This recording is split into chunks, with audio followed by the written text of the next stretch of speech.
suscite l'inquiétude. Madiaba Diagne alerte sur l'état de santé critique de Farba Ngom, maire des Agnam, révélant une dégradation inquiétante et appelant à sa libération urgente, car le transfert envisagé au pavillon spécial ne serait suffisant pour garantir exactement sa survie.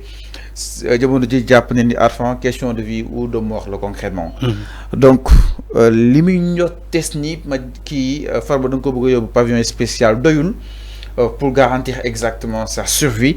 Donc on a ko guéné ci li nga xamné que modi kasso bi parce que mi ngi souffrir à une dégradation inquiétante et appelant à sa libération urgente. C'est pourtant mal kay wax néna la Arfan des fois jébbal nit ki mbokam est-ce que du gëna dal xelam que nga né dang koy fajj fofu dans pavillon spécial Madiaba Diagne ñëw aussi ci cadre yoyu nonu Arfan naka nako daal di jàngaté ka pavillon spécial bi man waxona ko fi ay yoon néna len pour une personne qui est incarcérée dans les liens de la détention, il est malade, il y a des pavillons spéciaux yo xamanté dañ ko déployer uniquement pour ces genres de cas. Le pavillon spécial qui se trouve à l'hôpital principal, c'est le colonel Fall jité ko, c'est un militaire. Le colonel Fall jité ko, c'est un pavillon spécial qui sert à soigner les détenus. Ousmane Sonko jaar na ci pavillon bobu à l'hôpital principal. Mais aujourd'hui, on nous parle du cas de Farba Ngom. Moi, je ne suis pas dans les secrets de Dieu. Fallou, mon dossier Farba, médecin, l'union ligue, man xawma lu mat. Il est dans une situation dégradante exactement. Donc pourquoi pas Fallou, il faut faire très attention. Dans ce dossier-là, on ne doit pas traiter ce dossier avec de l'amateurisme. Les gens le font. Il y a de la manipulation, il y a la diffusion de fausses nouvelles, il y a aussi de l'amateurisme dans le dossier Farba. Des gens qui supportent Farba, ils veulent coûte que coûte sa libération. Il dit des choses, même. Le texte ne l'a pas dit. Tu es d'accord avec moi? Des gens, ils spéculent sur le dossier de Farba, son état de santé, alors que médecins yi sa waxuñu lolu donte médecins yi amna luñuy gis ci yaramam bañu def rapport soumettre ko le juge médecins yi fa lañu yam non contre expertise mais contre expertise bi la wax il faut le préciser effectivement donc Fallou je parle Fallou man ci contre expertise bi lay wax donc lu ñëpp wax moy non duñ lu ñëpp wax dédé mota man la il faut pas traiter ce dossier là avec de l'amateurisme du ñëpp lu ñuy wax dédé ñëpp waxuñu lolu dama né médecin yi def contre expertise ci dossier Farba amna luñu gis ci yaramom amna luñu def ci rapport bi té rapport bobu dañ ko soumettre au juge wala le collège des juges du lolu mo am légui collège des juges bobu mom moy apprécier selon les éléments qu'ils ont en place ndax Farba dinañ ko libérer djébal ko ay mbokam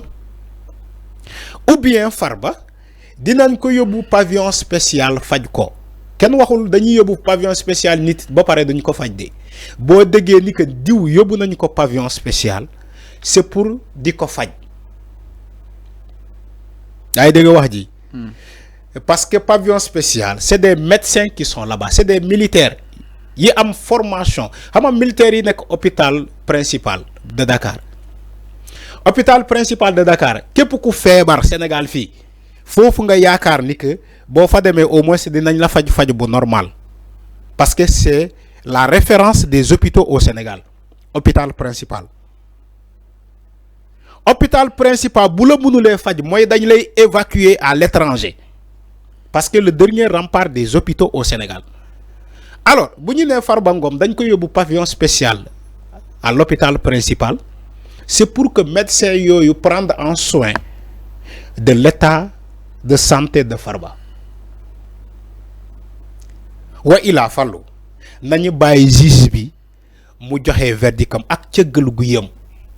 donc nga japp ñom Madiaba Diagne koy influencer nañu bàyyi influence bi ñom Madiambal Diagne dañuy tenter di influencer sur la décision du juge bàyyi leen juge bi mu joxe verdictam ak cëggal gu yëm bàyyi leen influence bi Madiambal Diagne n'est pas un médecin.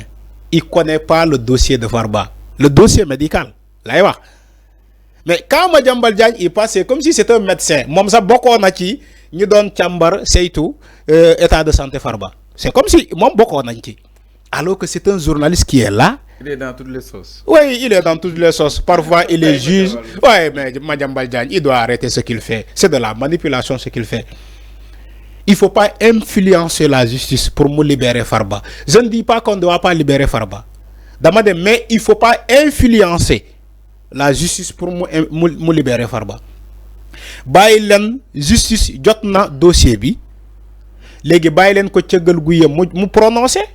Pourquoi on ne laisse pas la justice se prononcer? Il faut arrêter ça. C'est là où je ne suis pas d'accord avec eux.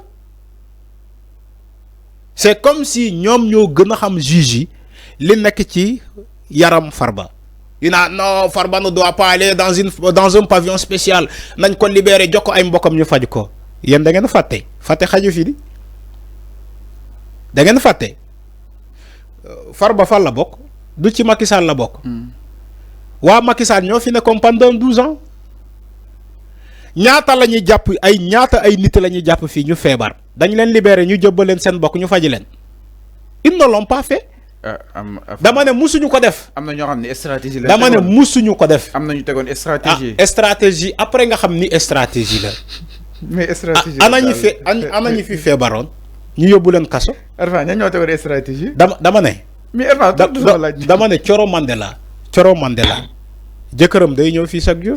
Au moins nga russi jëkkëram. Maa ngi ziar bu baax. Mahou Mandela du fi lay ñëw. Xarit la Mahou sama xarit. Waaw Mahou sa xarit la fi lay ñëw chaque jour. Bay dama jaxase. Dama ne Mahou. Waaw ma ne am na ñu doon teg stratégie. Non dama ne qui nous dit que Farba c'est pas une stratégie. Farba voilà, je te réponds à la question. Première expertise. Non, Fallo. Première expertise, deuxième expertise. Qui nous dit que Farba c'est pas une stratégie ce qu'on fait là? Qui nous garantit que c'est pas une stratégie? Dara garantit ou que ce qu'on dit sur l'état de Farba c'est pas une stratégie. Mais il faut quand même respecter les médecins là. Non. Parce que la première expertise bu ñëw, deuxième expertise bu ñëw. Donc fi mënu fay wax justement de stratégie avant quand même parce que lo xam ni ci yaramu nit du ko fa yobbu. Légui ñu doon def ci état de santé bu Ousmane Sonko c'est pas des médecins. Ouais. Xam nga yow chaque jour dama lay japp ci say wax. Non. Fallo. Ci Ousmane Sonko amna expertise. Yow da ngay gaaw faté. Ils ont amené des médecins spécial ci pavillon spécial. Ñu dem séti état de santé de Ousmane Sonko. C'est pas de contre-expertise ci Ousmane Sonko. Médecins lan lañu wax?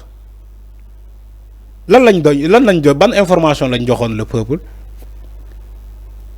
C'est ce que je suis en train de dire avec le cas de Farba. Le peuple, bonne information. Non, c'est pas à moi de te le dire. Non, dis encore Arfa. Parce que mais en fait. Non. Je suis que vous mais Fallou yow da ngay gaaw faté, da ngay réré mbir. Ah kon faté na ko. Dañu né Ousmane Sonko dafa fébar, benen côté gauche bi dafa paralysé. Tay stratégie la won. Je ne sais pas. Yow ya ko wax. Mais Ousmane Sonko mo né stratégie. Oui, moi ta mané la yow ya ko wax. Tay suma ñëwé ci le cas de Farba, on nous dit la même chose. Même chose, le gars, mën na nelaw dal, yeewu. Man je suis un patriote. Mu yeewu. Ah, je suis de Sonko. yeewu ñàkk bakkanam. Enfin, vous me mettre mal avec. Avec les patriotes, mais moi je suis un patriote. Du man maa la mettre mal. Sénégalais xam nañu la. Non, quand je suis de Pastef. Non, tu n'es pas obligé de dire que je suis de Pastef parce que tu es un journaliste, Fallo. L'éthique et la déontologie quand même. Hein? Donc alors, su ma ñëwee. Dama ne comment dirais-je Farba Ngom buñ ko waré libérer dinañ ko libérer. Alors buñ ko waré yóbbu aussi pavillon spécial. Nañ ko fa yóbbu parce que c'est le juge qui doit prononcer en dernier. alors mi non leer na. En dernier ressort c'est le juge. alors leer na nañu bàyyi di influencer le juge ay Madiambal Diagne ay xawma lan ay kii. non bàyyi la ñu wax seen xalaat non seen xalaat la ñuy wax. alors ñu daal di ñëw si leneen sans plus tarder ginnaaw loolu exactement ñu daal di ñëw si leneen tey jii si xët bu njëkk bu réew mi quotidien moo si gën a fës par rapport ak réaménagement du gouvernement après le 18 septembre maanaam ginnaaw le 18 septembre bi ñu daal di jëm incha allah le gouvernement.